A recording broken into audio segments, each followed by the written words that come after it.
hop us in. Oh, well.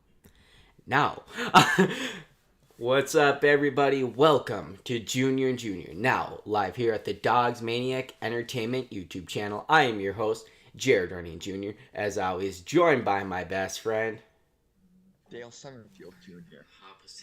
Oh, we don't want my phone talking to us. Um, well, let's get right into this, Dale. No NFL. NFL for the longest time was Junior and Junior's first segment. No more. Now we gotta talk spring training baseball. To be honest with you, this is my football. Don't get me wrong; it was a great sport and all, but this is where I shine. This is where I flourish. This is where the little kid comes out of me. Like this is my ultimate comfort zone. Like I'm gonna leave it at that. This is where it excites me. Spring training, that last week in February. Oh, don't I get excited? Yeah, this is the time right here. This is the best sport, baseball, getting ready to go. It's Mm-hmm. our preseason, but hey, even spring training ball is entertaining. Yes. So, the first big story of spring training. Well, we'll save. I was gonna go in order of the dates they happen. I'm gonna go with the first little story that I just have on here. Trey Turner shows out in his Phillies debut. He had 2 hits, RBI, and a stolen base. So great start for Trey Turner. Love seeing him in the Phillies Reds. He looked great in the Phillies jersey. I can't wait to see the regular season debut, but the spring training debut looked good. Same thing with Andrew Paton yesterday against the Twins. They both debut against the Twins, so just a little note there on the Philly side of the ball, and big free agent sign, and then a top 10 prospect making his debut. Yeah.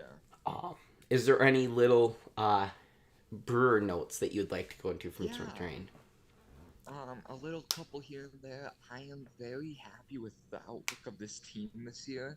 I know I've listened and watched a couple games, and most guys that you wouldn't think would compete or wouldn't play good have been playing good. Rowdy Telez has. Willie is finally, I think, seeing the ball really well. A new second baseman who I'm going to get into later, Abraham Toro, not Owen Miller. I apologize. My mind was spacing that during the starting lineups. So I meant to put Abraham Toro as a starting second baseman for this year's team, not Owen Miller. So that's my bad. But no, overall, I think it's going to be a great year pitching wise. It looks good. I'm very worried, though. Not very worried, but I am worried with Aaron Ashby. He's not rehabbing as he should be with, I believe, his elbow that he hurt. So that kind of scares me a little bit. But if we can get him to come back by middle of May, I expect it to be all good because I feel like we can get Miley to hold down that spot, which I expect Miley to be a starter. It's just our bullpen's going to suffer without Ashby there. But no, overall, I'm very excited for the outlook of the year, and the team's playing great. Yeah, lots of good things to look forward to Mm-hmm. when it comes to our teams. Yeah. Um, the big story of spring training probably has to be in that Saturday Red Sox Braves matchup where they play to a 6-6 tie at Cool Today Park in Northport, Florida. I knew I was gonna laugh at that name. What the hell, Braves? Why is it called Cool Today Park? Um, Bottom of the ninth, bases loaded. We seen the pitch clock come into action. Braves prospect Cal Conley was in a full count when he failed to return to the batter's box within 8 seconds of the pitch clock. So Um, that's where it confuses me. So the pitch clock, it seems like it affects the batters more than the pitchers. yeah. I feel like. So is it?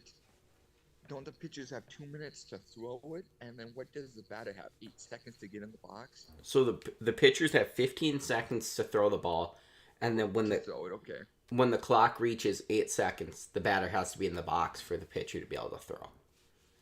Oh, okay. Yeah.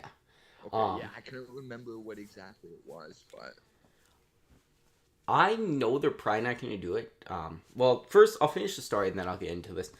Anyway, so Cal Conley fails to return to the batter's box with 8 seconds left on the clock, leading to an automatic strike. And in a full count, bases loaded, 2 outs, Hmm. final out of the game. Spring training, you do not play extra innings, so it ended in a tie game there.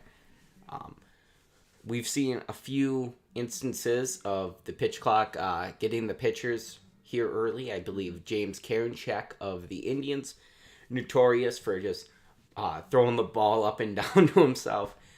He got booked for it once. I know. There's a few instances of pitchers. But yeah, no, I think the pitch clock does need to be changed. I think that the change I would go with is personally raising the clock to maybe 17, 19, maybe even 20 seconds. Hmm. And just giving a few more seconds on Yeah. both sides to maybe eliminate moments like this, because really, real baseball fans are not going to care if you add 5 more seconds to the pitch No. clock. I'm very happy with 2 hour games opposed to 4 hours. So if the game gets up to 2:30 or something because of an extra few seconds on the pitch clock, that doesn't make a difference. Dale, you look like you want to talk. Yeah, no, I wanted to agree with you. Like, they showed two games. They showed, I think it was that Red Sox Braves game. I can't remember. It might have been one of the Philly games too. Oh yeah, the Phillies So that, Tigers. Yeah. yep, that game, those two games lasted 2 hours and 25 minutes, and the other one lasted 2 hours and 36 minutes. So the pitch clock, I was reading in the comments when they showed the video of that. People were complaining. People were talking about, oh, this is stupid. It takes out the fun, not like fun, but the originality in baseball and all this. Yeah, it does, but at the same time, I personally enjoy it. I like it. Game goes by quicker. You're not you're not having a guy like a batter, like I would say Ryan Braun, for instance. He's notorious for this, standing in, twisting his gloves 3 times, doing it another time, adjusting the nut cup, doing it another 3 times. Like you now with the pitch clock implement in, yeah, it should be added 17 to 19 seconds, 20 seconds at most. But you're not seeing these guys take 3 minutes to just adjust their gear before taking a at bat, which I truly love. It moves the game on quicker, and it's just overall fun. It's more fun. It's like you're watching a game. It's like, wow, it's already the seventh inning. I've only been here an hour and 20 minutes. Sweet. Instead of sitting here, it's like, oh crap, the game started at what is it, 1 o'clock, and it's now 5:50, and we're only through 4 innings to play. Like the pitch clock, I think, is one of the best decisions MLB has implemented, and I think it'll continue to be. I overall really like this decision. I hope it stays along with the base runner rule, but too, I love that for extras. Yeah, I mean, like somebody said, I seen somebody say something along the lines of, really, if you're a real baseball fan, um, there's nothing to complain about with the pitch clock. Hmm. It doesn't take baseball away. They're not saying there's 2 outs in an inning instead, or Yeah. you can only get 5 hits or something in an inning. They're just limiting that downtime. There's As a real baseball fan, what do you care to see a guy adjusting his batting gloves, to Hmm. see a pitcher picking up the rosin bag and tossing it around? Like, I'm here to watch the pitcher deliver the ball and the hitter hit. Yep. What do we care if we're cutting down on the time in between pitches? You don't need a 5 minute at bat because a guy doesn't want to pitch. Yeah, or like I think Machado got automatic strike, like they call it automatic strikes now. Like I like that. I mean, if you're not there to do your job, which is to hit the ball or score a run or get on base for your team, consequences are gonna happen. Like, yeah, I feel bad kind of for Machado. Like the automatic strike probably sucks, but like it's much needed to warn these guys. It's like your warning. It's like he gave you an automatic strike, so if you do it again, you'll get another strike. Like, Yeah, I mean, really, it's just I don't see any problems with it. I don't get all these old head baseball fans complaining. hmm. Really the only adjustment I'd make is maybe raise it a few seconds, but it should stay. It's a good Oh rule. yeah. I mean, I'll admit I was a little, skeptical at Skeptic. first, Yep. but now that it's Same. here, now that I see it, I like it.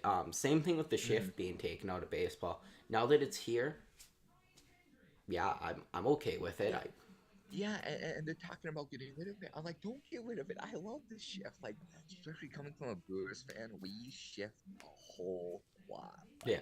we got like four guys on the first base side, one guy on the right side. It's like the shift works, and it's amazing because it's like you never know what's going to happen. The guy that usually hits to this side could end up hitting to this side. Like, Yeah. it's it's overall a perfect rule. The shift is too. So like I think it's just not hating on these people, but it feels like the old timers or the ones that watch baseball here and there, they think everything's turning evil for baseball because they want it back to like when pitchers pitched a full 9 innings and you had 5 6 hour games, all this stuff. But like no, times are changing, baseball's changing. It's for the better. They're trying to attract more youth, like, and more viewership. Because if you look, I think the Super Bowl, the NBA Finals, and the Stanley Cup Finals, I think all three of those, I think, have more views than the World Series. I believe, if I'm not mistaken. Like baseball is one of the lowest viewed sports in the country, even though it's known as America's pastime. Mm-hmm. Like, no hate on the National Hockey League, but hockey is primarily a Canadian sport. Why is hockey above baseball?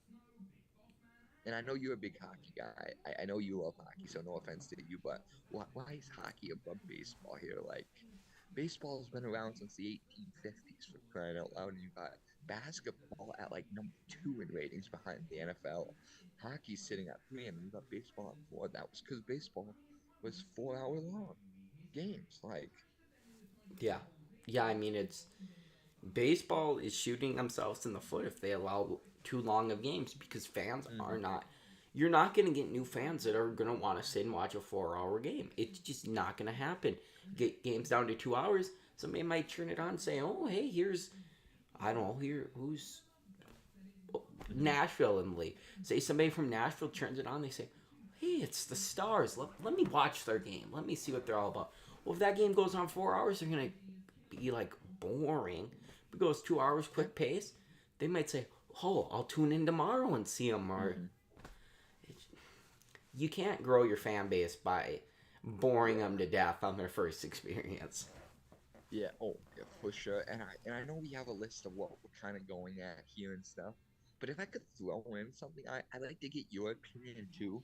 Yeah. Um, MLB blackouts. I'd like to talk about that since it's kind of that time, because I know it's been in the news a lot lately. Oh, In yeah. particular, I just read an article this morning on Diamond Sports, the group that has 14 of the major league teams, like the Brewers, Twins, like what Poly Sports Wisconsin, stuff like that.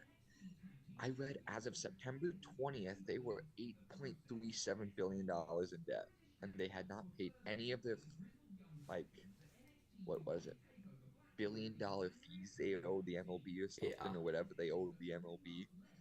And I know the MLB is looking for all this stuff. It's like, and I have Dish Network, so I want to know, like, where can I watch the game? Like, because I'm not going to spend $120 to watch the Brewers to just get blacked out because I live in Wisconsin and I can't have access to it. Same with, like, I believe you have a VPN for I your I grandfather to did watch the not, but not Twins. anymore. It just gets too expensive. Yeah. Yeah, Um, yeah, like you're spending money for a VPN, which is, I assume, a lot of money a month or a it's year. it's like $80 a year, but then you add that on top of with like the 150 for MLB TV, and just Yeah, it's almost 200, $300 to watch 162 games in a season that only lasts like 5 months. yeah, Like I would rather have it be on, either put it on your local Fox stations or like local stations, or MLB have the 130, 140, but don't put blackouts. That's what's causing fans to not watch games, is you blacking out the games. for people like Bally Sports, who is already going bankrupt.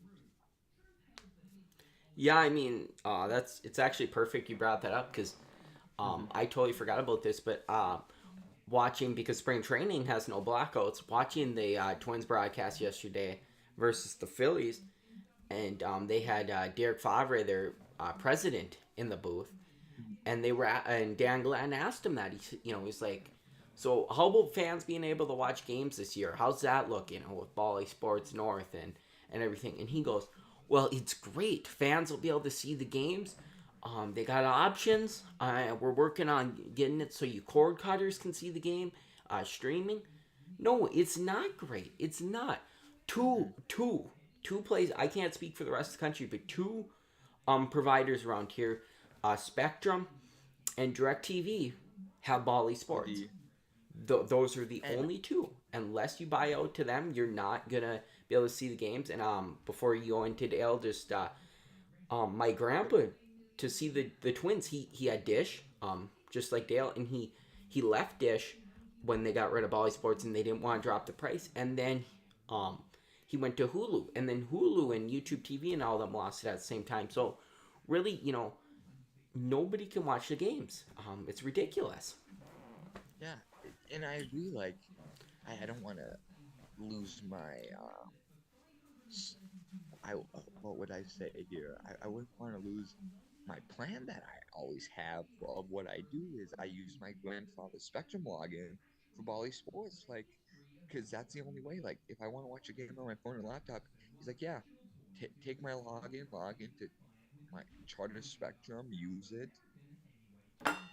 But like, it's like, yeah, I want to use it, but then you're cutting back on people sharing. It's like we wouldn't have to share the stuff if you would just give us the service in the first place.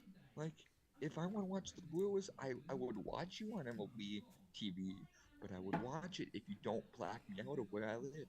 Yeah, we're in the same state, but I live 6.5 hours from Milwaukee. Like, I'm a diehard Brewer fan living 6.5 hours away in the same state and I can't watch my favorite team, like that's absolutely ridiculous. It is. It is. Same with you for the Twins, because I think where you are, don't you get blacked out of both the Twins and the Brewers? I think in doesn't Yeah, Duluth like area. you just if you get to a certain point, you're blacked out for both the Twins and the Brewers. Hmm. And sure, as a Phillies fan, it's not too bad. I would like to watch some Twins games, but it sucks when then you got because even this would be the simplest fix. When the Twins play the Phillies or when the Brewers play the Phillies, you can't watch them. That's just because they're blacked out. Why can't I watch NBC Sports Philadelphia? Yeah, I don't get NBC Sports Philadelphia here. If I want to listen to John Kruk call the game or, you know, whoever's doing the game there, why can't I listen to them? I don't get NBC Sports Philadelphia in Wisconsin or in Minnesota. I'm not going to go all political here, but the government must wonder now why all these people are doing all these illegal streams of sports. It's because you got the crooked companies that don't want to provide the service to their fans. Like, I would not watch it on an illegal site on or use my grandfather's login info if you could just give me the service I asked for you the first time. Like what you said with NBC Sports Philadelphia. Yeah, you don't live in Philly, but if you black out the Brewers Phillies game, like, come on, like, don't black us out. Like, I I will pay you $200 a year if you want me to. I just want to watch 162 games of Brewers baseball without having to be blacked out. Like MLB Network too. Like if the Brewers are on a game on Dick, I can't watch it. They black them out, and it's like Yeah, I don't have Bally Sports. yeah, they should really what they should do is just find a well, for one with Bali going into bankruptcy. It appears I would have Yeah, thought they already would that's. have, but um, Hmm. with that happening, the MLB, the NHL, the NBA should all get together, buy their individual streams from Bali, bail them out there a bit, but raise your price. It's fine if you want to charge me $200 to watch every team in my area, cool. I'll pay it. I'll pay you $200 a year. Yeah. It's worth it because I'm that avid of a fan. But I'm not gonna spend 150 to not even watch my favorite team. Like, why would I want to spend 150? No offense to Yankee fans, to watch the New York Yankees. I don't care about the Yankees. I don't care to watch Aaron Judge play 162 games, even though I like Aaron Judge. Like, I don't care. I would just want to watch the Brewer game. Let me watch the Brewers. I will pay you $200 if you want it. But like, yeah, same with the Bucks. I can't watch the Bucks unless they're on ABC or ESPN. Yeah. Same with, I think, for you with the Wild. You can't watch the Wild because they're on Bally Sports. Yeah, I mean, like, we complain here because, like, yeah, it sucks for us. We can't watch any of our teams. Really. I mean, I can watch the Phillies usually. I can't obviously I can't watch the Sixers, but I can't watch the Wild. Yeah. That sucks. I can't ever watch the Twins really. Like, we're just thankful though the NFL hasn't done this. Yeah, luckily the NFL's on CBS, NBC, Fox. You know, and I think that will continue to stay though, because I think that's where the primary viewership is, and they'll get good money regardless of that. But like it's with all these other ones, like yeah, it would be hard to put 162 games on Fox or like 162 games on ABC of your local area. That kind of get boring after a while, and it'd be kind of mumbo jumbo for like other space that you have for other TV programs. But like yeah, or come up with a provider where like get them maybe all three together, hook up all three together, build one provider, one app. Yeah. And you set your preferences. So like if say you're a Philly fan, you could watch the Flyers, the Phillies, and the Sixers all together. Or say if you were like me, I'm a Brewer Bucks Islanders fan. Maybe have it where you would spend like $5 more to watch more teams that's not in your area. Mm-hmm. You know, kind of is something is have it where you spend a little bit of more money if like almost like what Bally Sports does now, where you set your location preference and you get what team you get in that area. Yeah. Do something like that, but have them pay a little bit more money if you want them to watch another team. We'll do like the MLB does currently, where it's $50 for a single team, $150 for all the teams. Just have a price if you just want your area, and a price if you want every team. See, and to be honest, I probably would pay the 150 because if the Brewers played a game at noon to 3, I'd probably want to watch a afternoon game. Mm-hmm. Yeah, exactly. But like some people like they just want the Brewer game, so have a $75 thing a year. Pay $75 because like right now I'm paying $25 to listen to them. Yeah, the radio is nice, but I also like to watch the game. I like to if I'm in my room doing homework or cleaning my room or I'm in class or something. Don't do this, little kids. This was me and Jared always did this. Watch games during school hours. I never did that.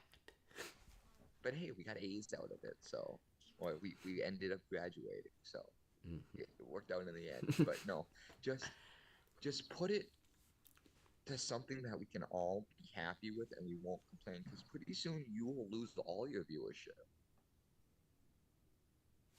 Yeah.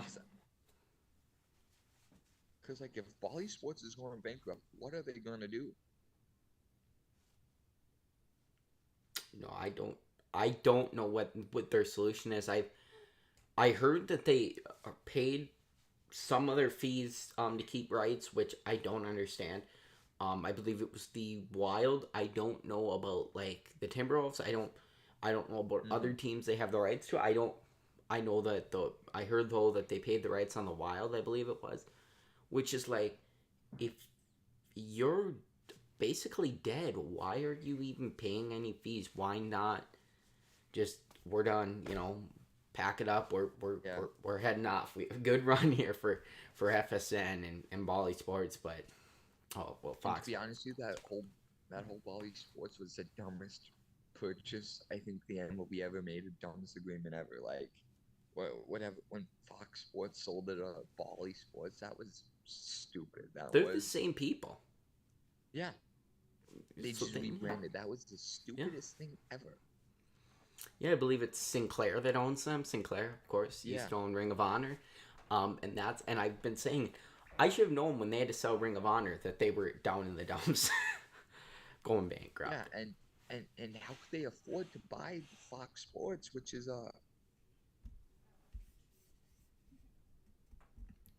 I don't I know. don't know. I don't know, man. I think we should go to an ad break quick, and when we come Yep. back, talk our opening day rosters before we go on more of a rant. All right, guys. See you right back here. Head over to tpublic.com/UMD Bulldogs Maniac to purchase all of your official Dogs Maniac Entertainment merchandise. We got the I Like Ike Isaac Howard shirt. Welcome to the Dog Pound, the ZAM and Max Plant approved plant pipeline, and winning doggy style since 1965. Once again, head over to tpublic.com/UMD Bulldogs Maniac.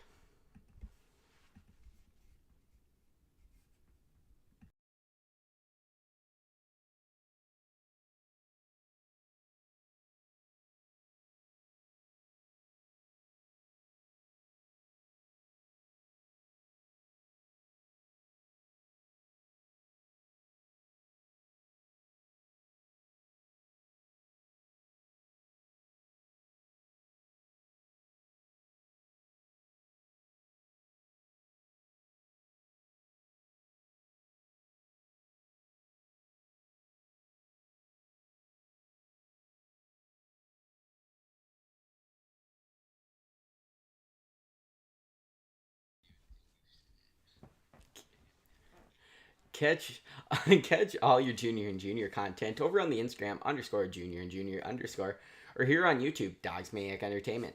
If you want more content, head over to the TikTok, Dogs Maniac Entertainment. All right, guys. Without further ado, let's get you back to the show. All right, guys, we are back here. It's time to talk our opening day rosters. Dale's Brewers, my Phillies.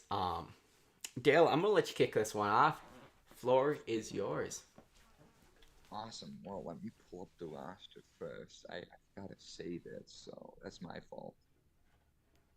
Also over Um, on the Instagram, if you guys look at that, that's where you yeah. guys can Um, find these rosters. We did post them over on the Instagram little post I'll for go over there quick. everything. Give me 1 sec. I'm Yeah. all right. Okay, that's where it is. All right. Okay. So yeah, my starting lineup this year for the Milwaukee Brewers, my opening day roster predictions.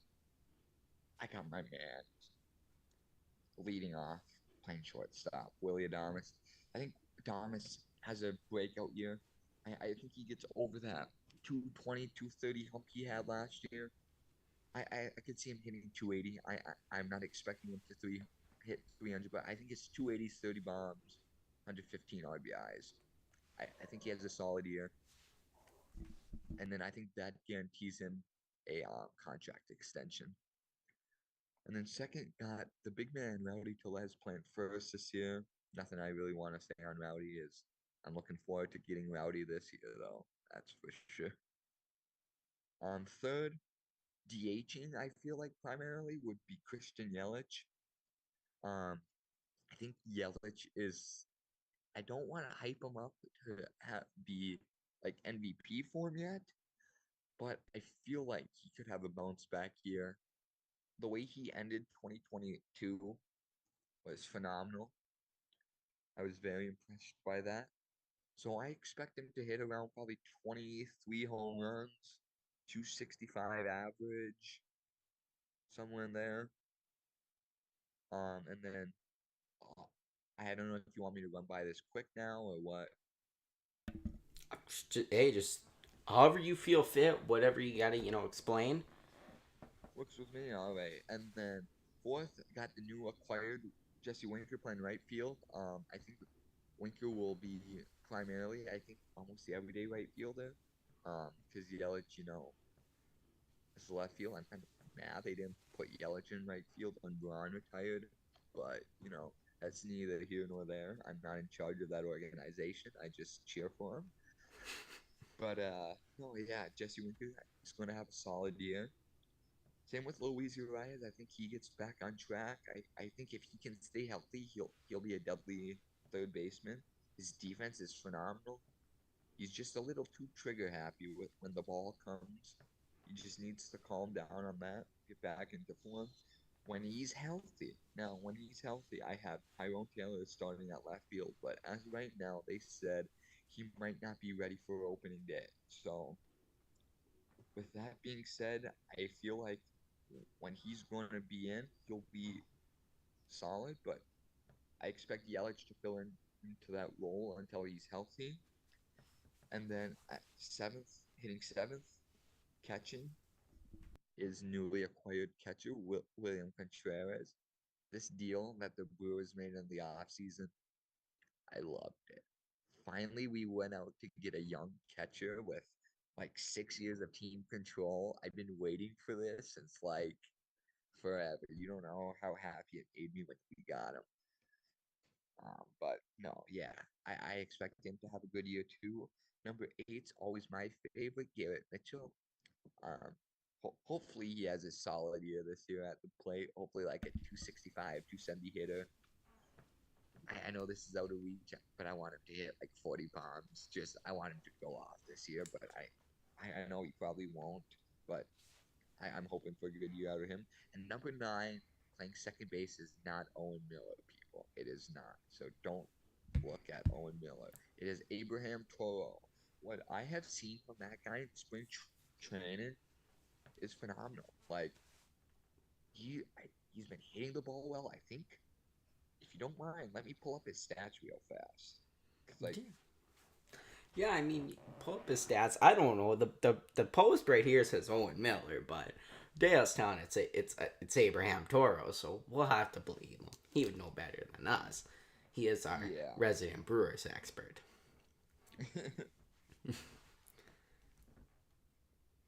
um, Yeah, so you got Yelich on left field, right?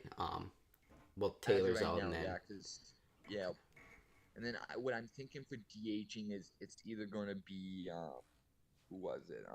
Probably one of those guys like Brian Anderson or Keston Hero who will probably be doing hefty time at DH. get to that when you get to the Floro right bench, huh? now, 7 at bats, 4 RBIs, 1 home run, and a 4.29 average.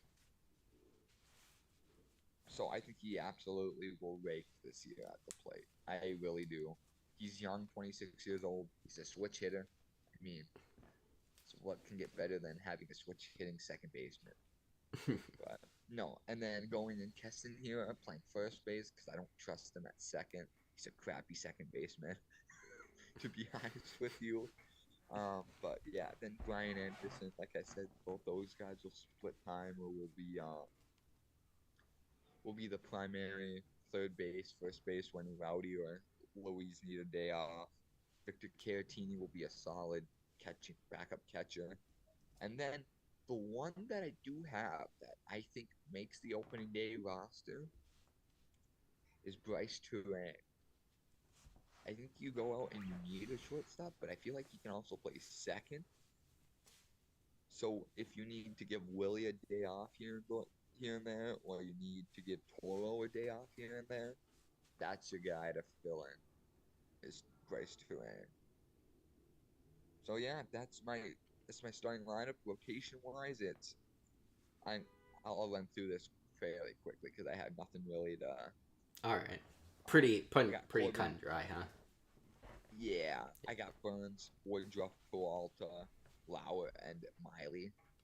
Happy we finally have two lefties again. It's been a while, but happy with that. And then, You oh know, geez, I just before you move on to the bullpen though, I did have one question here. Um, do you think that it's maybe a disadvantage to pitch those two lefties back to back, Lauer and Miley? yeah, I feel like it is a disadvantage, but I feel like I don't know where you're gonna put them because like your top three guys, that's what it was last year. It was, but last year I forgot to throw Howes on this list. I apologize, Adrian. That wasn't my intention, but yeah, Burns, Wood. It was last year. It was Burns, Woodruff, Peralta, Hauser, Lauer. So like having two lefties back to back, I don't know if you risk throwing Lauer at the three and moving Peralta to the four, but I feel like Peralta's an overall better pitcher. So yeah, I that's my concern. So I don't know where that fits in because I know in the past you really don't want lefties to go back to back. Kind of want them spread out. All right. So I'm going to be interested to see what council's going to do on that.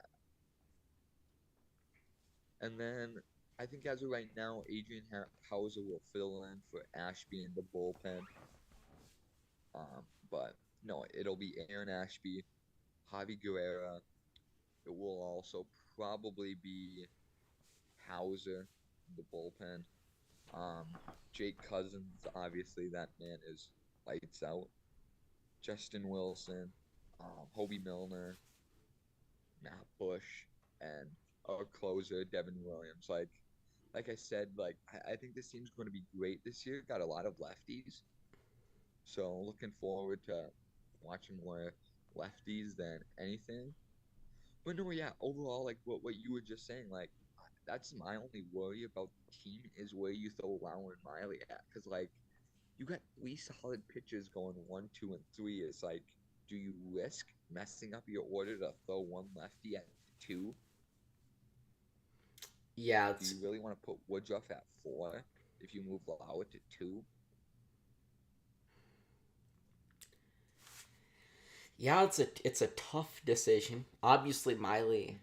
Miley and Lauer not better than any of those top three. So No,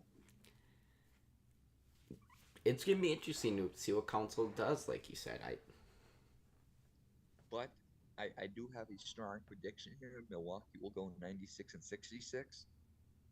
I think they've improved enough from what I've seen. If you get just everybody, I know this is a long shot. Like I'm not calling anything playoffs yet because I always get my hopes up.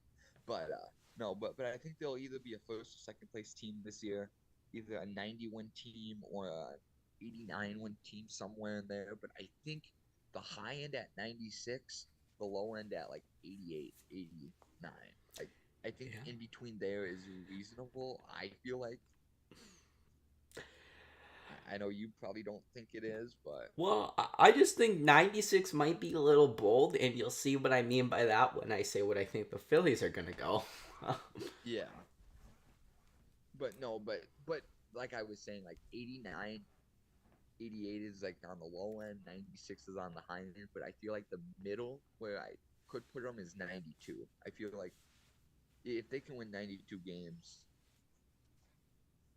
or enough games to make the playoffs with I'm saying they'll win the division. That's my prediction. But whatever that record is, I don't know. But I just know it will be good enough to win the NL Central. Because I think with Pujols retired, Yadier, Molina gone, I think you lost kind of two strong guys that kind of carried that team a little bit last year. Yeah. And I think with Jack Flaherty being out for a while still, I believe with his Tommy John, was it? Might have been. Can't Sure. remember what he's. Yeah, I don't know what he was out with, but with him being out for a while, I really think the Cardinals kind of lost a step. So I think it'll be close between the Brewers and Cards. But yeah, overall, I think the Brewers will be first out of the Central this year. Yeah, I mean, when it comes to the Cardinals, the two guys you mentioned there, I think arguably Hmm. it's more about who's going to DH now that Pujols is retired. Yeah. Because I definitely think Wilson Contreras was a fine replacement for Molina. Oh yeah. So Yeah. it'll just be interesting to see how that team comes together. Hmm. But yeah, I suppose I'll move on to the Phillies here then. All right, starting lineup for the Philadelphia Phillies opening day. Keep in mind Bryce Harper out till July with that Tommy John surgery he received back in November. So he will not be in this, but obviously post All Star break he will be. playing. So, leading off for the Phillies, this was a difficult decision between number 1 and number 2 in the lineup. Both guys, very good leadoff hitters, but I decided to go with the left fielder, Kyle Schwarber. Schwarber was the leadoff hitter last year. I think that the number 2 guy, Trey Turner, playing shortstop, fits a little better there. I think that he hits so well for average that if Schwarber just gets on base, he can move him. Arguably, you don't want anybody in front of Turner just because of his speed on the base pass, but I think Schwarber can steal a few bags. I think that if you get those two on at the same time, that's going to put you in some double steal situations. I don't know. I'm just, if you want to flip those two, if you want to go Turner leads off, Schwarber second, fine by me. But for me, I want Schwarber leading off. I want Turner hitting second. And then who's going to drive those guys home if they haven't done it for themselves? This is a guy moving way up the lineup. This guy hit more in the 6-7 spot. Without Harper here, though, we're going to have to rework this lineup power-wise. And this is a guy that I think is going to have a breakout third year. Or fourth year. Breakout fourth year. Third baseman, Alec Boehm. Boehm, rebounding from that second year last year, had a much better year after the I fucking hate this place. Much better performance from him once he kind of got past that. He went into the locker room. They said, they caught you saying this. Is that what happened? Yeah, I apologize. I didn't mean it. I think that with everything in the past, with his confidence there, as long as he keeps his confidence, as long as he can continue to field the ball, it's all just going to come together for Alec Boehm. I think Alec Boehm's a hell of a player. I think that he is the future at third base. Do not move him to first. Do not screw with it. Is he Mike Schmidt level? No, he's not Mike Schmidt. Somebody said that Alec Boehm is going to be the greatest Phillies third baseman of all time. That's not happening. Yeah, that's what I was just going to ask. I'm like, could you see him being the level of being the greatest third baseman in Phillies history? Like, do you think he could be a guy that could hit 500 bombs in his career, steal however many bases or RBIs or whatever? I'll get back to you in 5 years. If he has an MVP, we might be on the way. I think if Alec Boehm wins 4 MVPs and 2 World Series, he's the greatest Phillies third baseman of all time. But I do not see that happening. Maybe the 2 World Series. I don't know about the MVPs. Yeah. But no, Alec Boehm's a hell of a young player. And I just don't want them to move him around, screw with him. I don't want the Scott Kingery. Is really what I'm getting to. Second base, center, where they're throwing, they got a top prospect type player, and they're just throwing them all around the field. Don't do that. Mm-hmm. Much like they tried to do with a guy later in the lineup, and we'll get to that with him. And they are moving him now. But batting cleanup. The best catcher in baseball, obviously, catching. Tyler Realmuto, JT Realmuto. That trade looks better and better all the time. Best catcher in baseball. They traded Jorge Alfaro and Sixto Sanchez for him. Sixto Sanchez, big loss, but Alfaro all around. Jorge Alfaro has not lived up to any hype since being dealt. No, and that trade lands you Bryce Harper, who will be batting third in this lineup when he gets back. We'll have to move Alec Boehm around, but I don't. Quick thought on Bryce Harper for you. For all those fantasy gurus out there, do you risk getting rid of Harper? Like, he'll be out for almost 4 months, so that's a spot on your IR for 4 months. This is the thing with Harper. If you are in a keeper league, then keep him. If you're in a draft league, it's interesting. Yeah. If you're in a draft league, do you pick him up and store him for 4 months? Because remember, it'll be July, August, September, which is only like about 3 months you have for fantasy. See, after because if March, April, May, June. yeah, if you're in a draft league, I think it gets really interesting because you're gonna lose the guy at the end of the year anyway. Um, you don't know if it's worth keeping a guy like that. Yeah. For him to just be on a new team next year and you barely even had him. Where you could really, I guess it's just how does the board fall. If Bryce Harper is the clear number one best player, you pick him up, obviously. But if there's guys around him that you expect similar production out of on a long term scale, I don't know. Yeah. It just depends. Bryce Harper will be the perfect guy for a championship contender fantasy team. But then if your team's not competing, I don't know. It's hard. Yeah, well, I was trying to ask because I believe your dad has him. I know in a He keeper league, obviously will keep him. he has to keep her, Yeah. but like that's 4 months kind of wasted on an IR spot. So if you got two guys hurt, don't you only got two IR spots? So Well, the tough thing there is, because if you're in a keeper league, I think it's so much easier to take him. Even if you suck at the point he comes back, because there's two ways this can go. If you're in a keeper league, you keeper Harper and your team's just running away. You get him off the IR when he's back, you play him. Or you're in a keeper league, your team's struggling, you're like, I don't know about keeping him next year. You look to a top team, you say, can I get this young guy and something for Bryce Harper? And then they take on Bryce Harper for the rest of the season to try and lead them to a championship. And I think that that's really what it comes down to based on your league. If you're in a draft league, only touch him if he's obviously the best player and you're cool with him. that's why I took Juan Soto. Because I'm looking for a young guy in the future to have me hit 290 a year. Yeah, don't bullshit us, Dale. We know you tried to trade for Ohtani. Word gets around the league. Hey, if Van wants, tell Van I'll do this deal. I'll give him Soto. I'll give up my 4th, 5th, 6th. Yeah. And I'll throw somebody else in if you want somebody else. Yeah, but that don't do him any good because he doesn't get to keep the other guy. He has to keep Acuna and Soto then.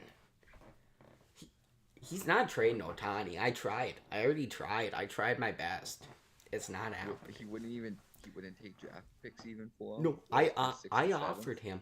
I offered him Burns, 3rd round pick, a mid-round pick for Ohtani, and a bottom pick because you can only use as many picks as are available for roster spots. He would not do it. He will not move Ohtani, so you're not getting Ohtani. Back to my Phillies lineup, you so rudely interrupted with Bryce Harper. No, number 5, first baseman, Rhys Hoskins. Guy can't really play the field, but he's a hell of a hitter. And I think it's going to be nice when you can start kind of looking to Rhys as a DH. We got options. JT can play first base. We got a guy on the bench that can play first base. There's options of plenty. Actually, I think we got 2 guys on the bench that can play third base, maybe even 3.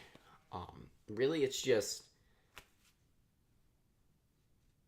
keep him on the field as much as you can if you can avoid it.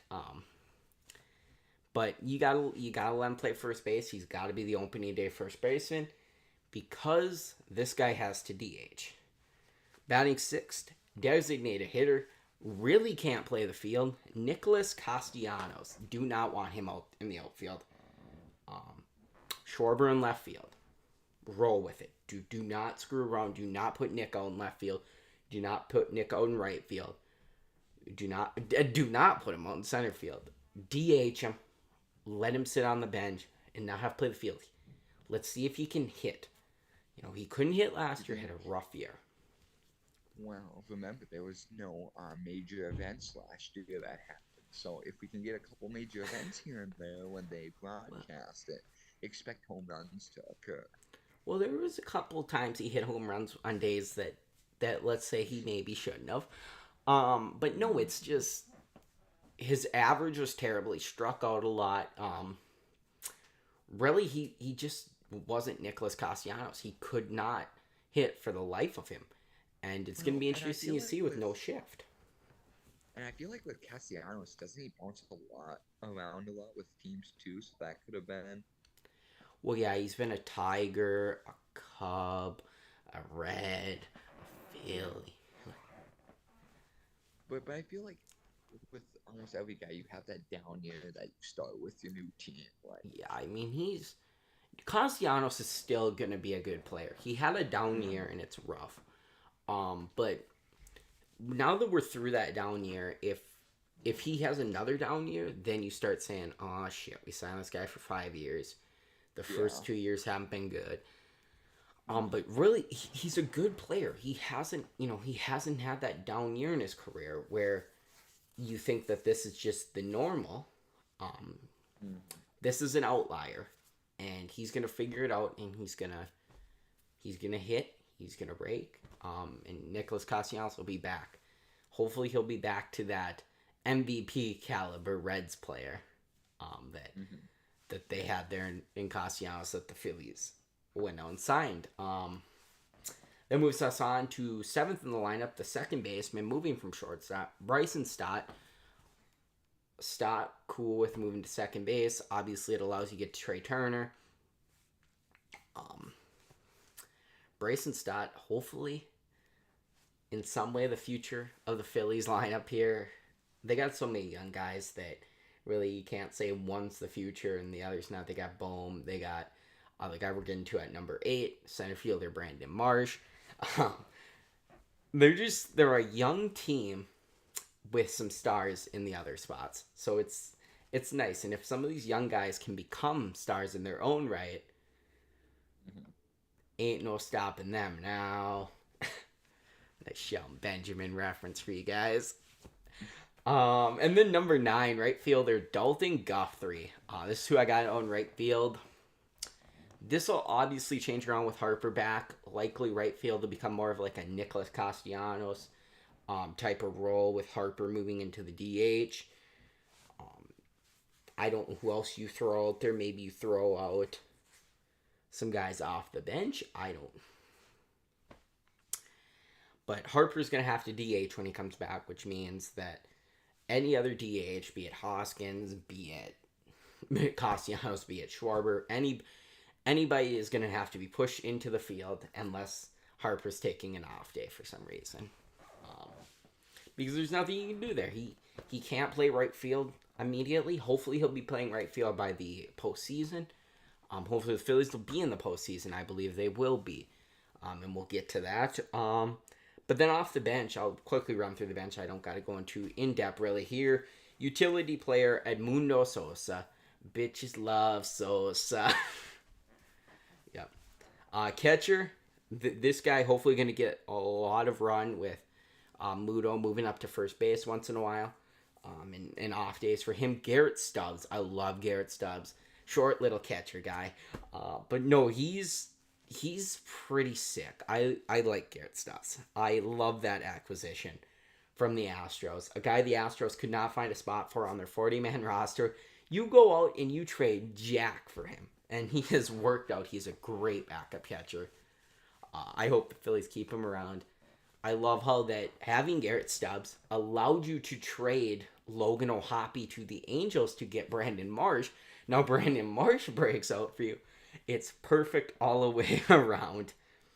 Then we got first baseman Derek Hall. Derek Hall, an option at DH. But I decided not to go with him. I decided to go with Guthrie out and right instead of Castellanos. And Castellanos DHing, but Derek Hall an option there. He also could play first base if you wanted Reese to DH. Then you got Josh Harrison. Probably the last signing for the Phillies that I can think of. Utility player. Nice little addition to the bench is your last bench piece. And then, yeah, with that, that's your Philadelphia Phillies opening day lineup. We'll move on to pitching. Unless Who you got was it? It was questions. Harrison, and then who was your other 3 guys? Amundo Sosa, Garrett Stubbs, and Derek Hall. Oh, okay, yeah. That's what I thought I heard right. I couldn't Yeah. remember if I heard that correctly. Another great trade, though, Amundo Sosa. Jojo Romero. Absolutely just could not pitch for the Phillies. You trade him away for a Mundo Sosa, and Mundo Sosa works out. So that, wow. I never thought that'd work out. The Phillies just fleecing people on the down low. They get fleeced once in a while, but then they fleece 3 teams for their one fleecing. um, rotation, this one could be moved around a bit, but what I got is the righty Aaron Nola as your ace. Then in the 2 spot, or essentially 1B, the other righty, Zach Wheeler. But you could move him down. And move number 3, the lefty, Ranger Suarez up to 2, but I'm going to put him at 3. I basically just rank this off of how talent-wise they are. Wheeler should be above Nola in that case, but that's either nor there. Number 4, righty, Taijuan Walker. Acquire him from the Mets. Free agency-wise, but he was a Met last year. Not liking that deal. But hopefully he'll show out. He's a pitcher that gives up a lot of home runs playing in a batter-friendly ballpark in Citizens Bank Park. He was a good man, and I think ever since he got dealt to Arizona and then the Mets, it just hasn't been an influence. Okay, guys. So this is the one that this is why I knew we needed an in-depth explanation, because if you look at this one, some people might have questions, Phillies fans. My number 5 is another lefty, Bailey Falter. I made this before Andrew Painter made his debut in spring training yesterday, and I stick to it. I don't think Painter's ready. Looking at him yesterday, I think Painter needs another year or half a year at least. He doesn't need a year. He needs some work though. He does need to go down to AAA, I think, and even a couple months, and just sit down there and work on control. Because yes, he could work on his control with the major league club, but I don't want to throw him into that. I don't want to screw with that confidence in his mind. I don't want them to do that to him. And that's my worry, is that you bring him up, you send Bailey down, you make Painter the 5 starter, and you screw with Painter's confidence because he's coming up and he's walking guys, and he just cannot control the ball. And he looked rough. He could pitch, and he was pitching well against the Twins, but then he was losing it and throwing balls that really, were just that close. He's just a little work on the control, and he's striking a few more batters out. And that's really just what I want him to go down and work on, is just get that control where he's, hitting his point a little better, and then bring him up and just let him cook at the MLB level. Let him be the baby ace that everyone believes in him to be. But till then, I just want him to work on his craft. Do not rush him up. Opening day for the big spectacle of the baby ace, the future being up already. He's only 19. It's no rush. Just take your time with him. Make sure that it works out. You don't need him at the MLB level immediately. And then we go to the bullpen, and really, this bullpen, outside of one spot I really like, and that one spot I don't like is righty Nick Nelson. I think Nick Nelson's not good enough to be an MLB reliever, but that's how it works out. That's how it shakes out. He's got to be on the roster. The rest of them, though, I feel really good about. The righty Andrew Bellotti, the righty Connor Brogdon, lefty run here, Gregory Soto, who they acquired from the Tigers, lefty Jose Alvarado, who looked very good after coming up from the minors last year, after being sent down to work on some things. The lefty Matt Strom, who they got from the Red Sox. The righty Craig Kimbrell, got left off the Dodgers playoff roster. A bit of a question mark there, but I trust in him. I think he's going to figure it out. He's going to be a good piece for the Phillies pen. And then my closer, I'm going to go with the righty, Sir Anthony Dominguez. I think Sir Anthony is easily the best reliever of the bunch there. maybe Alvarado, Soto could make an argument it's them. I think that he's heads above better than Strom and Kimbrell right now.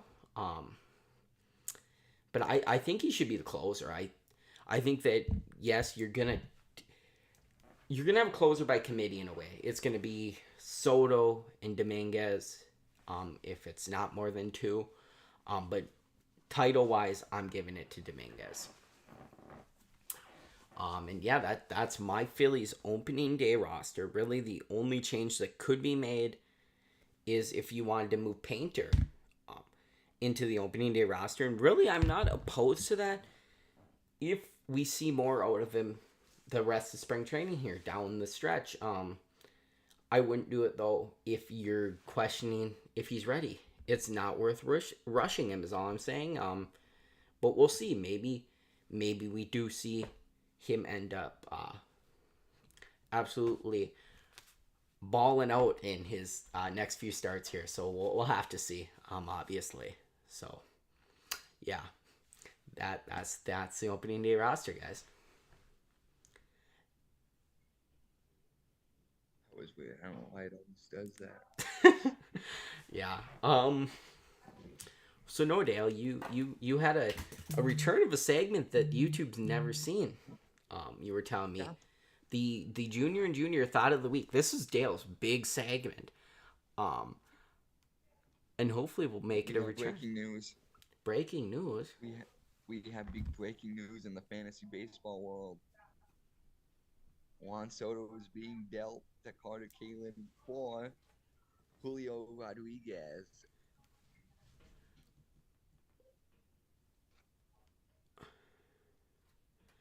All right. I mean, we're gonna have to get into this with the draft coming out. That makes no sense for Carter.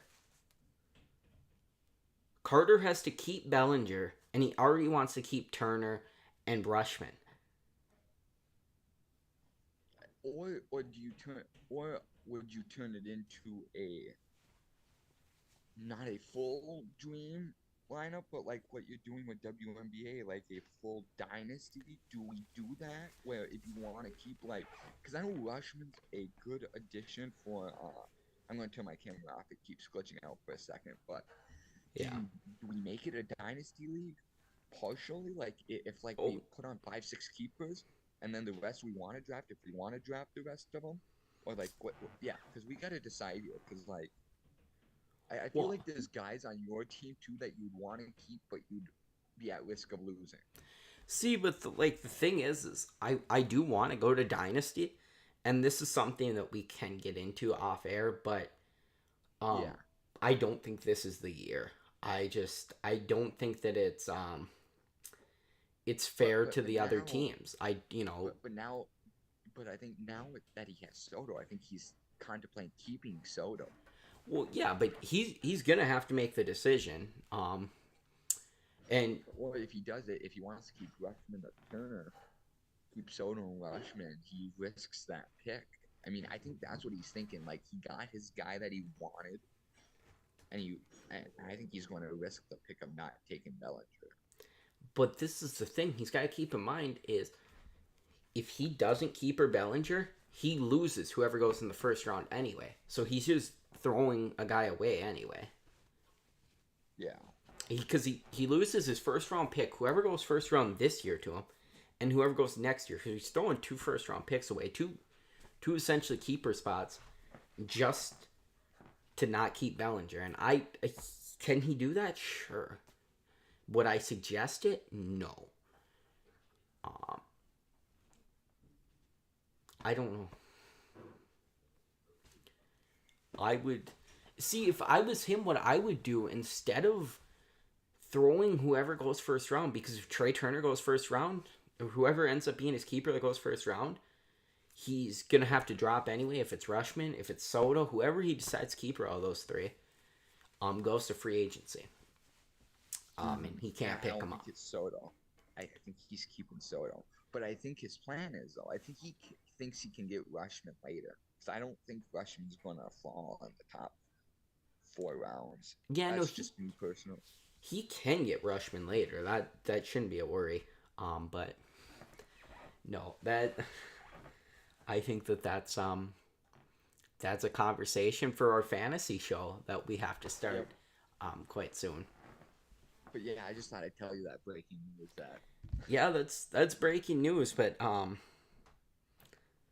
not gonna forget about the rule that the league's built on. He still has to No, keep yeah, Bellinger. yeah. And he Unless you doesn't seem flip like he it. plans on doing it. Yeah, agreed. But But no, yeah. If when we go to commercial break, you can continue what you were saying. I'm sorry, I briefly interrupted you. There was some major big headache that we got to deal with at a later date. yeah, no, I'm just saying that you get to tell us your thought of the week, and then we'll talk about that when we I, come back from break. I do, yeah. YouTube's never seen a thought of the week, so this is brand new to them.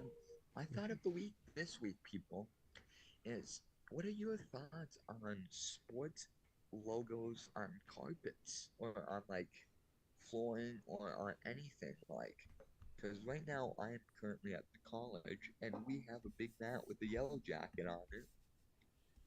And what I've noticed is people step on it. Like I've always thought it was bad luck, so I always kind of loop around it in a sense and go around it. So, what are your thoughts on your team's logos? Is it bad luck? Is it good luck? All right, well, we will answer that question when we come back from break. Let us know your answer in the comments. All right, guys, Junior, we'll be right back.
All right, folks.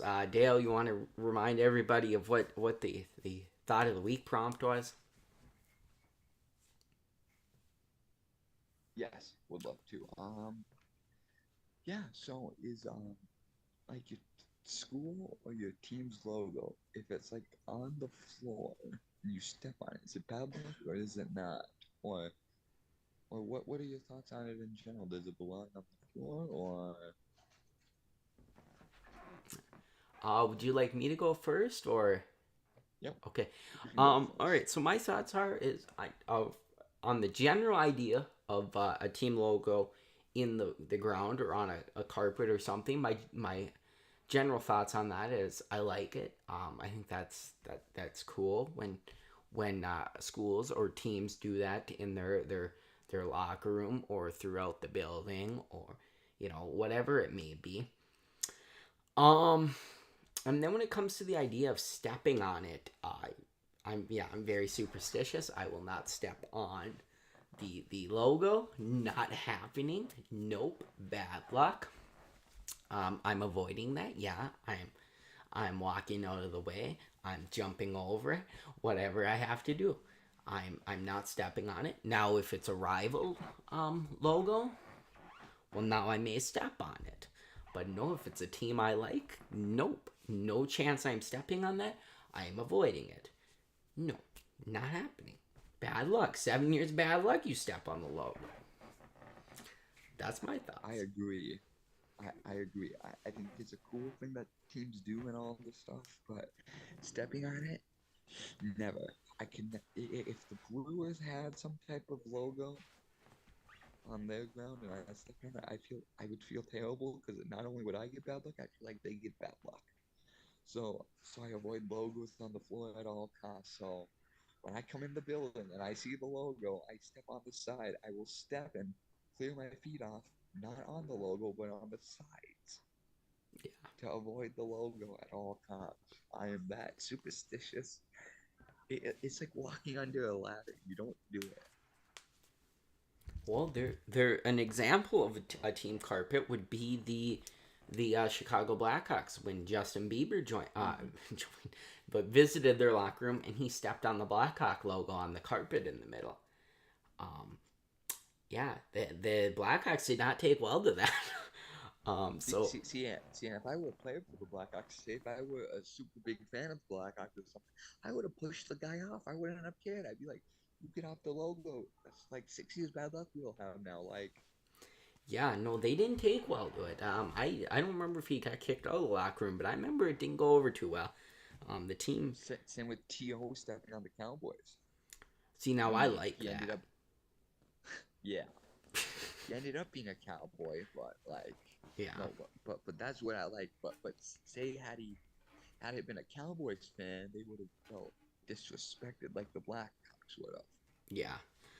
Um, yeah, but no, yeah, we're on the same page, and we want to hear what you guys have to say in the comments. Um, well, how about if people start leaving comments, we'll read them live on air. Mm-hmm. I'm We down. will do that. But first we gotta get some eyes on the show for them to leave comments of their thoughts on your props. With that though, we'll move on to college hockey, and we'll kind of keep college hockey quick. We're back in the whole over hour show basically. Dale, you can talk about this. Absolute killer performance Saturday in college hockey from Miami, Ohio goaltender Ludvig Persson. Uh, After losing Friday 3-2, following a 3-0 deficit early, Pearson said not again, folks. Um, Saturday, the star goalie showed out as he tends to against UMD by allowing one goal on 51 shots, or in other words, made 50 saves. That tops Pearson's previous high versus Duluth at 45 last season. Dale, you were there. You attended the I game was. with me. It was an amazing game. I'd like to thank you for inviting me. But yeah, Peterson. I mean, he looked great. I, I, I'll turn off the camera for a while. I don't know why the camera's doing that. But no, he looked fantastic. Yeah, he had a great performance. It was something that I mean, if now if he went to a different team, if he was part of either UMD, North Dakota, Minnesota, Denver, if he were a part of a different team, he would be probably the best goalie. I mean, he still probably is the best goalie in your guys' league. We got some more But competition. yeah, but I feel like he could be the best if he went to a winning school. But Yeah. no, yeah, seeing a guy make what was it, 51 saves? 50 saves on 51 shots. That is ridiculous. That is to make 50 or 51 saves in a college hockey game when the crowd is heckling you all night. It's ridiculous, especially if we're in a away game. Like, hats off to him. Like, he might be part of Miami, Ohio, but if he ever goes pro or if he ever makes semi-pro or something, he'll have my you'll I'll be cheering for him in the stands. Like, that's ridiculous. Cool. Cool. I'm sure I'm sure he's happy to hear the news that you will be traveling to see him play for the Florida Everblades. Yeah, Yeah. we'll be at every game. Yeah, I mean, really, like, there's not much you can say about Ludvig Persson. Amazing goalie, like you said. If he played on a different team, he's a star. That just happens to play on the worst team in the conference. Um, Yep. what can you do? They got 8 wins on the year. Yeah. Now, if you were New York Islander with Shush with um Sorokin. Sorokin, yeah, I don't know why I blanked his name there quick. Yeah, it was Sorokin. That'd be a 1-2 lights out combo. I don't think we'd lose a game. Like, but no, continue to what you said. I'm going all over the place. Well, I was just gonna move on to the next game. We got two talking points here, and then a long preview predictions thing because we got 3 playoffs to talk about. But essentially, the next one I was gonna talk about was out on the East Coast. Alaska Anchorage took down Long Island University 4-0 Saturday before being pounded in multiple ways. Long Island took Saturday 6-2 and also won a fight. Something that Dale loves to see. Dale was telling me all Saturday how he wanted to see a fight. I mean, I kind of did see one. I mean, Kinda. You didn't see a fight like this Long Island University Alaska Anchorage one, though. I'll have to send it to you. Um, sounds good. yeah. It was quite the brawl. Mm-hmm. Then, other news for conference championships. Denver locked up a second straight Penrose Cup in the NCHC. Minnesota State, Mankato, aka whatever you want to call them, locked up a sixth straight Macnaghten Cup in the CCHA. They kind of own that conference. And then player of the weekend. You know who it is, Dale? Who's that? Ludvig Persson, goalie, Miami, Ohio. He deserves it. He deserves it. One win on the weekend, 85 saves. Kind of a rough weekend, but he had a hell of a Saturday. Not a rough weekend. 85 saves. Oh my God. Through 2 days? I mean, okay. So if he did beat, say UMD did lose, say like 3-1 also on Friday, dude would have had almost over 100 saves. That's ridiculous. Yeah. That's nuts. That is insane. Yeah, I mean, if he would have shut them down twice, then they'd easily player of the weekend. I probably did snub a few people that deserved it to give it to him, but who cares? Nope, he deserved it. Okay. You didn't snub nobody. If you disagree with my decision to give it to him, we'll take it up with Dale because he'll tell you you're wrong.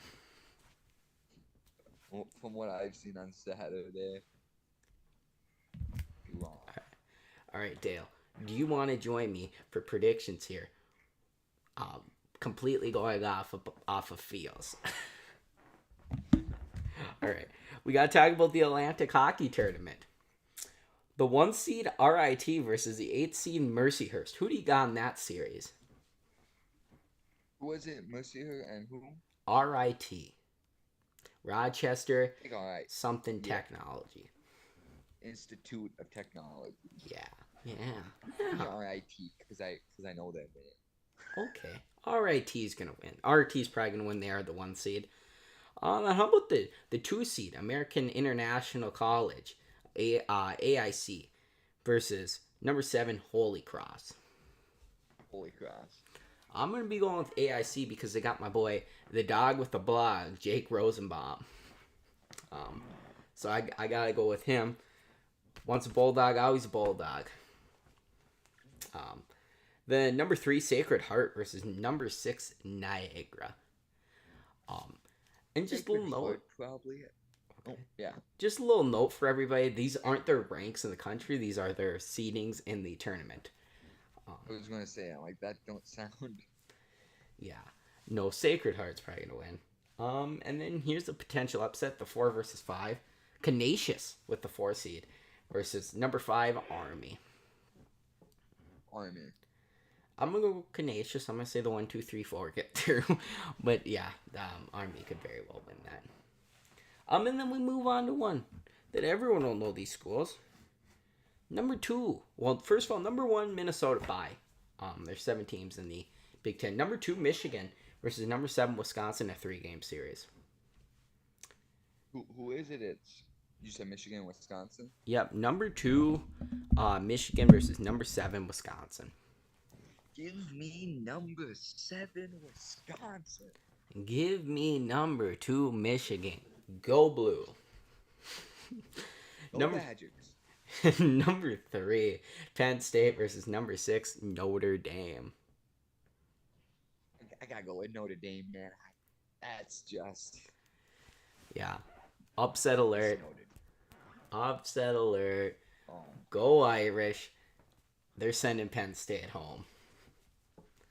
And then I don't think I don't ever see pick Irish like.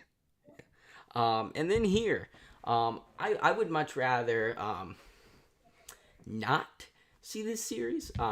If neither team could come through, if they could continuously play 20 million overtime, so nobody ever advances, and they just have to move on the tournament without them. Number 4 Ohio State versus number 5 Michigan State. Neither team needs to move on. Give me 5 Michigan State because I hate Ohio State that much. I despise them with the passion. I will never pick Ohio State for anything in my life. Well, give me Ohio State because it'll be fun to watch Minnesota beat them. I guess. I don't know. Actually, no. Give me number 4 Ohio State because it's gonna be fun to watch Michigan beat them. Because Notre Dame's gonna face Minnesota. All right. Then we move on to the CCHA. Number 1, Minnesota State versus number 8, Lake Superior State University. The battle of a team that's won a national title versus the team that never has but somehow should have. Lake Superior State. I'm going to go with Mankato because Mankato owns the CCHA. Lake Superior State's going to upset alert. Upset alert, huh? Number 2, Michigan Tech versus number 7, St. Thomas. Give me St. Thomas because Michigan Tech's where my uncle went and I don't like my uncle. Upset alert. Give me St. Thomas just because I like the Tommies and I want to see him succeed. Michigan Tech's going to win, but screw it. Upset alert. That's my new thing. We should get a shirt that has me on it going, upset alert. Just a shirt with the fingers that go. Well, that would work too. Oh, that's our next merch design. It's coming, guys. We'll let you know when it's out. Number 3, Bowling Green versus number 6, Ferris State. Bowling Green. All right, guys. You might think I'm doing it just to do it now. But there's a reason. Upset alert. I'm going Ferris State. And this is why, guys. I'm in college hockey group chat with the Ferris State men's hockey Instagram account. So, gotta rock with the fellow Bulldogs. Let's go Ferris State. What you need to make is a sound. An upset alert. Oh, play it. Yeah, that's coming, guys. That's coming. All right. No, then number 4, Northern Michigan versus number 5, Bemidji State. Oh God, Bemidji State. I mean, I don't. Upset alert. Let's go Bemidji State, 'cause I fucking hate Northern Michigan. Let's go Bemidji. Win for the state of Minnesota. Fuck Northern Michigan. Fuck you, Bob. He knows who he is. Let's go Beavers. And then the 1-game series on the ECA. There's one top seed coming out of the CCHA if my upset alerts are to be correct. ECAC, these do one games. Essentially the top 4 teams in the ECAC get a bye. I can't remember who they are. Harvard's one of them, I know. Yeah. Guys, I can't keep track of every conference. But anyway, number 5 Colgate's facing number 12 Dartmouth. Give me Dartmouth. Give me Colgate, because I don't want to say upset alert like 6 matchups in a row. Number 6 Clarkson versus number 11 Brown. Brown. Clarkson. Number 7 RPI versus number 10 Yale. Give me Yale. Yeah. Upset alert. Upset alert. Give me the Yale Bulldogs. And then number 8 Union versus number 9 Princeton. Give me Union.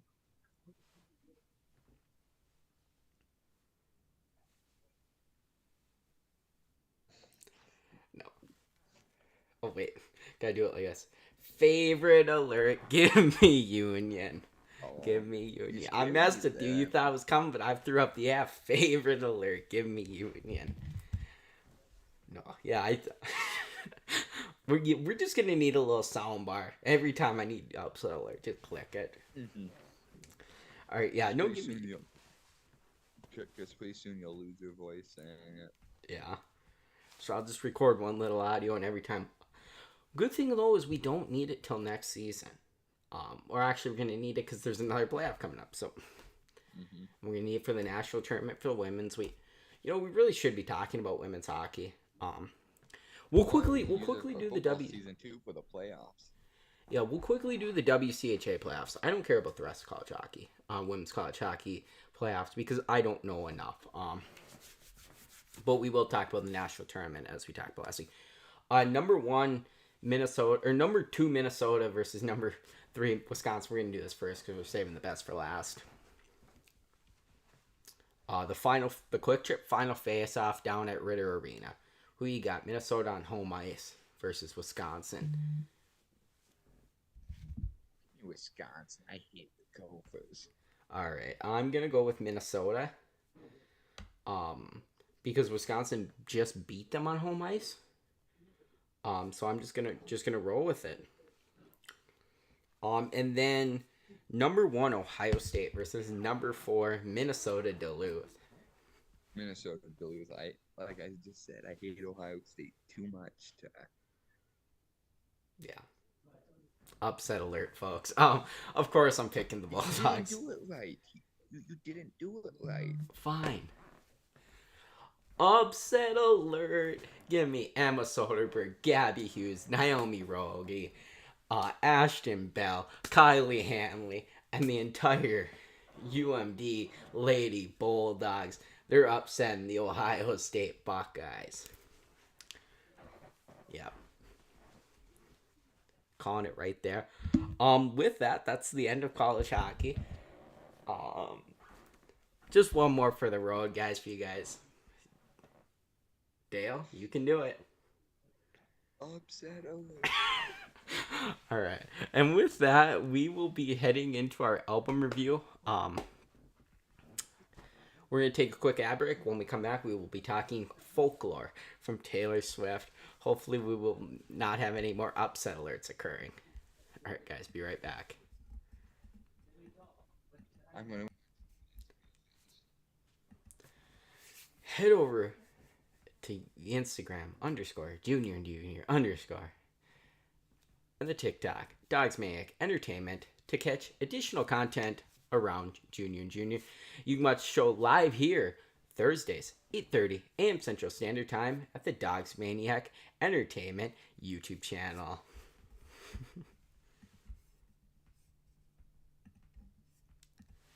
Head over to tpublic.com /UMD Dogs Maniac to get all of your official Dogs Maniac Entertainment merchandise. I Like Ike Isaac Howard shirt. Welcome to the Dog Pound. The ZAM and Max Plant approved plant pipeline. And the winning doggy style since 1965. And the soon to be upset alert.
We are back, folks. It's time for the album review. Today, Junior and Junior enters into its folklorian period as we take a look at Taylor Swift's 2020 Dark Times album, Folklore.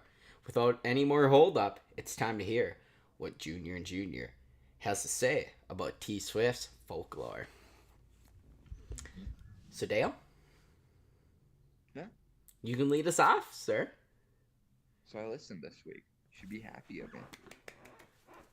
I knew you would. I knew you just had a too short of a week plan for Lover. It wasn't. It was all our fault for not alerting you of the album soon enough. No, yeah. So no, but overall, great album. I liked it. I think this is one of the better albums that I like from her pop days. Like I said, I was one of those early Taylor Swift fans back in the country music day. But no, let's see. Overall, I don't got a favorite nor a least favorite. I'm gonna keep it short and sweet as I always do to let you have all the spotlight for it. But no, I feel like it was about an 8 out of 10. I feel like it's overall a solid album. Yeah, I mean that's very fair. 8 out of 10. It's a very accurate rating, I feel. Yeah, no, I mean, just right off the top, I agree with you. 8 out of 10, I think, is the accurate rating of this album. I don't know if I'd really call it a pop album though. Like, yeah, it is. But it's kind of like that special folklore thing. Same thing with Evermore next week. Hmm. It's a little bit of a different style, and that's the thing about Taylor Swift. She can do so much. We talked about this back kind of when we were making the transition with Red into pop country mixture. She does, she Yep. did so well in country to start her career. She does so well with pop. And then she does this folklorian stuff, and it's also a hit. I mean, um, Blondie really can do anything. She is the music industry. They say it, and because it's true, I think that she does a very good job of really whatever style she does, doing a good job. She's a great rapper. You ever heard her song with T-Pain? Uh, if you've never heard that, guys, go listen to it. But like, it's just she is such a talent. Is really the best way to put it, and I think that this shows it off what she's able to do here with the pop folklorian type of album. I do have a favorite song. I do have a least favorite song. First of all, my least favorite song.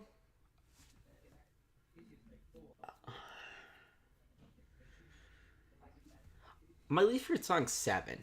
That's the only song that I really don't think I like at all. The rest of them, like, I at least think they're decent. Not anything I gotta listen to every day. No. And there is a few songs on this that are in my playlist, but Seven's just one like where I'm like, I don't need to hear that. Not a playlist song, not even in contention, not even a question. Move on. If I never hear it, I'm okay with that. Um, but then like the rest of the album is pretty good. It's a very solid album. Top five wise, I would say probably um, lead track. The one is number five. Invisible String number four. Betty number three, and then with my top two, like their heads above. Um, easy, easy playlist worthy songs that I'm gonna listen to whenever I'm listening to Taylor Swift. That being the Last Great American Dynasty, and then Cardigan. Cardigan probably the most popular song off the album, and it's my favorite. I don't know. I just feel like an old cardigan sometimes under someone's bed. I don't. No, I don't. I don't. I think Cardigan's probably the best song, and there's a reason it's the most popular song. I think that it's a song that definitely is worthy of being a single, of having a music video. Um, yeah. But like I said, 8 out of 10. And with that, I will introduce next week as we continue on the folklorian road. As we'll be talking about Taylor Swift's Evermore. We're getting quite, quite, quite close. I kept wanting to say quite quick, quite close um, to wrapping up this tour of the eras of T Swift. We got Evermore left, and then I believe it's just Midnights again on the review of Midnights, and then we're all done, and then we're on to having to figure out what we're gonna talk about next. I Well, when do you leave for the concert? What was the date of that? the concert's June 23rd, Mm. so yeah, we got quite a bit after. Um, a lot of albums coming out, guys. We will figure it out. Um, we can't be lazy anymore and just review every Taylor Swift album. We actually got to figure out again what we're reviewing.